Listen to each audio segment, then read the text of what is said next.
Hello, আসসালামু আলাইকুম। গয়না বাক্স থেকে আমি টুম্পা, সবসময়ের মতো আপনাদের সবার সাথে আছি। কিরকম একদম রাত দিন লুক চেঞ্জ করে চলে আসলাম, তাই না? দেখেন, একটা জামা চেঞ্জ করলাম, একটু গয়নাগাটি চেঞ্জ করলাম, হেয়ার স্টাইলটা খুব বেশি চেঞ্জ করেছি তা না, হেয়ার স্টাইল খুব বেশি চেঞ্জ করি নাই, বাট কি হয়েছে, একদম পুরো লুক চেঞ্জ হয়ে গেল, তাই না? ওনার একটু প্যাটার্নটা একটু ডিফারেন্ট করে নিয়েছি, অনেক হার্ট আসছে। আপনারা কি ভাই, আমি আমার নিজেকে দেখে মুগ্ধ হয়ে যাচ্ছি, মাশাল্লাহ। সো মানে প্রতিবার এরকম একটা লাক্সারি ড্রেস পরি, সেটা ইন্ডিয়ান বুটিক হতে পারে, সেটা এরকম কারিজমার হতে পারে, আর প্রতিবার মনে করি যে কেন আসলে এরকম একটা ড্রেস আমাদের নেওয়া উচিত। অনেক সুন্দর, thank you so very much. সেদিন আমি আবারও এরকম একটা লাক্সারি ড্রেস পরেছিলাম কারিজমার, আপনারা সবাই খুবই প্রশংসা করেছিলেন আমার। আজকেও ঠিক একই রকম আমি কারিজমা বাজালিরই, আমি এর আগের ভলিউম একটা পরেছি। সো কি সুন্দর লাগছে না? এটা থেকে আমি দুইটা ড্রেস বানাইছিলাম, এটার মধ্যে একটা কালো ছিল, মনে আছে? ওই কালোটাও আমি বানাইছি, আবার এটাও বানাইছি। আমি লোভ সামলাতে পারতেছিলাম না।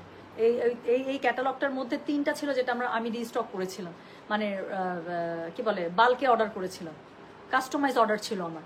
সো আমি আপনাদেরকে এনে দিয়েছিলাম, আপনাদের সাথেই আপু আমি দুইটা রেখেছিলাম। আচ্ছা, আপনার সাথে দেখা করলে এটা পরে টুইনিং করবো না? আচ্ছা ঠিক আছে, ওকে ডান। তাহলে সেদিন মাঞ্জা মেরে আসবো আপু। হ্যাঁ, পিচ্চিটাকে সাজা গুজে নিয়ে আসেন, আমি আরহামকেও সাজা গুজে নিয়ে আসবো। মানে সাজা গুজে বলতে, আচ্ছা আরহাম অবশ্য বাইরে যাওয়ার সময় অনেক ফিটফাট হয়ে যায়। আচ্ছা, এই জামাটা আমার আছে, দেখছেন আপু? দেখছেন কতজনের সাথে আমার মিলে যেতেছে। আপু টোটাল কয়টা কালার আছে আপু? ট্রাস্ট মি, আমি একটু আগে জুয়েলের সাথে টেনে কথা বলতেছিলাম। জুয়েল, এই সাদা আপু আমার সাদা খুবই পছন্দ। এই যে আমার সাদা কি পরিমাণ পছন্দ, এটা নতুন করে বলার কিছু না। এটা যদি সাদা না, এটা অ্যাশ, একদম মানে একদম স্কিন টাইপ যে মিশে থাকে, এরকম নুড টাইপের একটা অ্যাশ। ফ্লোরাল ফ্লোরাল আমার এমনি পছন্দ, মানে এটা এই যখন পিডিএফটা আমার কাছে এসছে তখন থেকে আমার এটা পছন্দ আপু। বাট এটার সাথে প্রথম যে জামাটা খুলছে, এটার মধ্যে একটা এরকম একটা এথনিক ছিল, একদম প্রথম ড্রেসটা পর এটা দেখার পর থেকে আমি লাইভে আসার আগে আমি ওর সাথে গল্প করতেছে, জুয়েল আমি তো ঠিক করে রাখছিলাম যে সাদাটা নিবো, কিন্তু এখন তো আমার প্রথমটা ভালো লাগতেছে।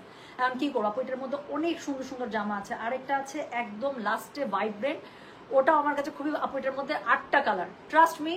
আপনি আছি খুবই কনফিউজ হয়ে যাবেন যে কোনটা ছেড়ে কোনটা নিবো। আপু আপু এই ড্রেসটা আজ দেখাবেন? আমি আগের বারের কালেকশন পরেছি, আমার